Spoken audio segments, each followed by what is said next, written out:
आज के क्लास में हम लोग देखेंगे भैया जी, एक वंश है, उस वंश का नाम है सातवाहन वंश। जैसा कि आप लोग देख रहे होंगे बोर्ड पर लिखा है सातवाहन वंश। आज इसी से संबंधित बातों का चर्चा करेंगे, परिचर्चा करेंगे, सिर्फ चर्चा नहीं करेंगे, ठीक ना, सिर्फ चर्चा करेंगे। देखेंगे कि आखिर इस वंश के संस्थापक कौन हुए, संस्थापक के साथ इस वंश के सबसे महान शासक कौन हुए, और साथ में ये भी देखेंगे कि इस वंश के राज्य की राजधानी कहाँ थी। तो चलिए बिना लेट किए हुए सेशन स्टार्ट करते हैं और बोर्ड पर ध्यान लगाते हैं। भैया जी लिखा हुआ है, हमारा एक वंश है, उस वंश का नाम है सातवाहन वंश। कौन सा वंश हुआ राहुल? सातवाहन वंश। अब देखिए कहता है प्राचीन भारत का एक महान मराठा राजवंश हुआ जिसे इतिहास में सातवाहन वंश के नाम से जाना गया था। कौन सा वंश के नाम से? सातवाहन वंश के नाम से जाना गया था। और सातवाहन वंश के जो संस्थापक थे इनका नाम है राजा सिमुक। नाम क्या है रे बुआ? राजा सिमुक। कहते हैं राजा जी, अरे सुन रहे हैं जी, नाम क्या है? राजा सिमुक। किस वंश के? सातवाहन वंश के फाउंडर है, संस्थापक है। आगे चलते हैं थोड़ा सा। अब कहता है क्या भाई कि यह वंश जो था ना 230 बीसी से लेकर 60 बीसी तक चला, और बीसी का मतलब होता है बिफोर क्राइस्ट, यानी ईसा मसीह के जन्म से पहले। जमाना पहले चलता था 100, 99, 98, 97, 96, 95, यानी पहले उल्टा चलता था। उसके बाद ईसा मसीह का जन्म हो गई, उसके बाद चलने लगा 1 2 3, रहो हमेशा फ्री।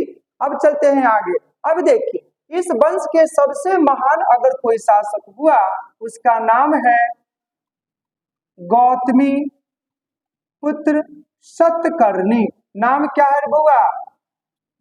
नाम क्या है? गौतमी पुत्र सतकर्णी, यानी इस वंश के सबसे महान शासक थे। और इन्हीं के कारण सातवाहन वंश वालों के प्रतिष्ठा में 4 चांद लग गया था।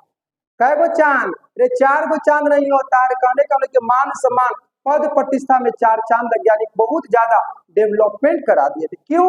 अभी देखेंगे। बोर्ड पर देखो बउआ, क्योंकि इन्होंने सबसे पहले क्या कर दिया? शकों को, और शकों के साथ में पल्लवों को क्या कर दिया था? परास्त कर दिया था, और अपनी अधीनता को स्वीकार करवा दिया। और करवाने वाले व्यक्ति कौन थे? गौतमी पुत्र सतकर्णी। कौन थे रे बुआ? गौतमी पुत्र सतकर्णी। अब थोड़ा सा आगे की ओर चले। अब देखिए अब कहता है क्या भाई कि गौतमी पुत्र सतकर्णी के शासन काल में ही शून्यवाद, नाम क्या है रे? शून्यवाद के प्रवर्तक संस्थापक नागा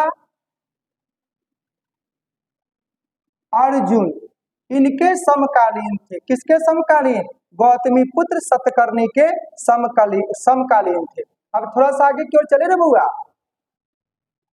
हाँ, पीछे वाला भी।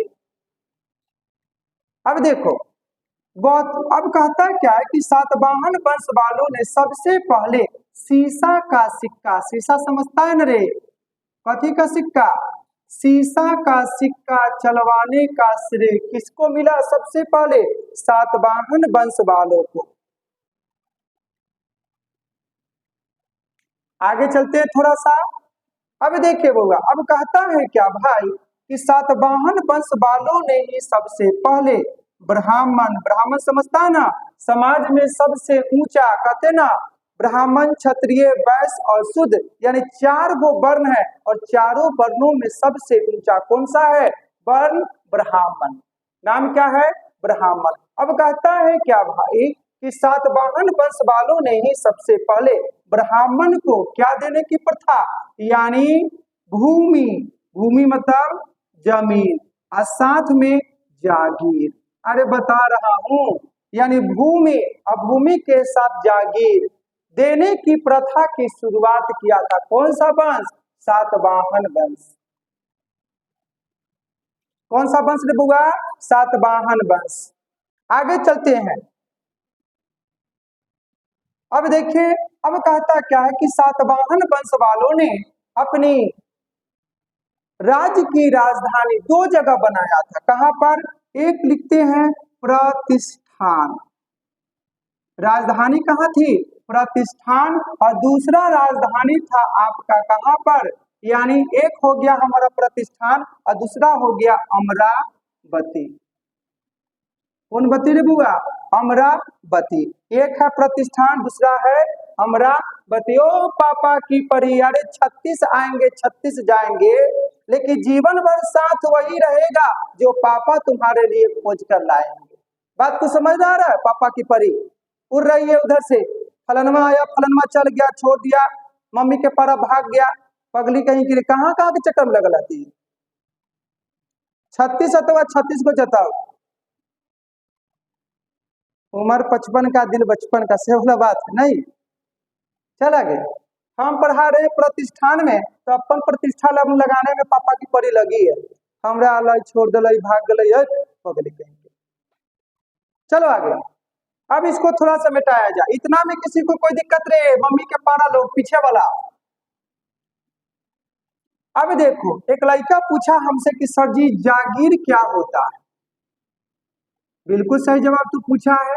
देखो, जागीर का अर्थ क्या होता है? देखो, पुरस्कार स्वरूप राजा महाराजा, यानी पुरस्कार मतलब उपहार, यानी पुरस्कार स्वरूप राजा महाराजा क्या देता था?